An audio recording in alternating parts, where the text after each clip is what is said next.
சத்தோட வராது. அதான் கேட்கவே இல்ல. பாருங்க இவனை பாக்குது. சத்தமே வராதுமா. இவன் பண்றத பாத்துனே இருக்குது கீழே குனிஞ்சி. அதேதான். ஒண்ணுமே பண்ணாத. அவன பாக்குது இவன் சத்த விளையாட பண்றான். எகிரி ஏறி குச்சி விளையாட ஒரே ஒரு பாத்தியா? யார் சிம்பா என்ன பண்ணுது?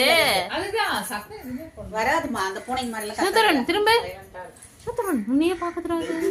காசில இது நெய் தீபங்க அவங்க சும்மா அவங்க இது என்னடா அது புதுசா இருக்கு. சுத்தரன் உன்னையே பாக்குதுடா. அதோ அதோ பா இங்க பாரு பா ஃப்ரெண்ட்ஸ் மேல உட்கார்ந்துக்குது வந்து. எப்படி வந்துச்சு? கீழ பூனைல குதிக்குவா தெரியுமா? இல்ல மேல போறதுக்கு. மேல எப்படி போயிருக்கும்? கீழ இறங்குதுமா மேல. கீழ இருந்தே மேல ஏறுது. அவ்வளவு ஜம்பா. பூனைங்கள அப்படிதானே குதிக்கும். அது வேற பாக்குது. அம்மா எனக்கு ஒரு டவுட். என்ன டவுட்? அம்மா சொல்லு. தூங்கவே